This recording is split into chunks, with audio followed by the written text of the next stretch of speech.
पेश है हिंदी जबान में अपडेट।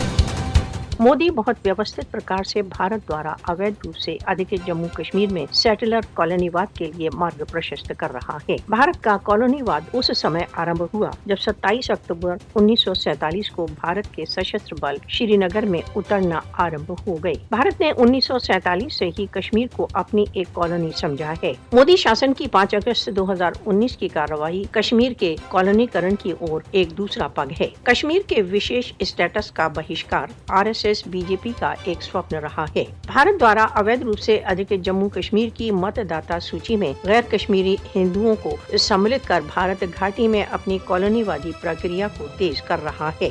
भारत द्वारा अवैध रूप से अधिकृत जम्मू कश्मीर में मोदी शासन घाटी की मुस्लिम बहु जनसंख्यात्मक स्थिति को समाप्त करने के लिए जब तब नवीन कानून लागू कर रहा है। 5 अगस्त 2019 के पश्चात भारत ने गैर कश्मीरी हिंदुओं को डोमिसाइल तथा जमीन के स्वामित्व की सुविधा देने के लिए बहुत से नए कानून लागू कर दिए। अपनी सेटलर कॉलोनी परियोजना के एक भाग के रूप में मोदी शासन भारत द्वारा अवैध रूप से अधिकृत जम्मू कश्मीर की जनसंख्यात्मक स्थिति को परिवर्तित कर रहा है। पृथक पंडित सेटलर्स तथा सैनिक कॉलोनियां भारत द्वारा अवैध रूप से अधिकृत जम्मू कश्मीर में मोदी की कॉलोनीवादी योजना का एक भाग है।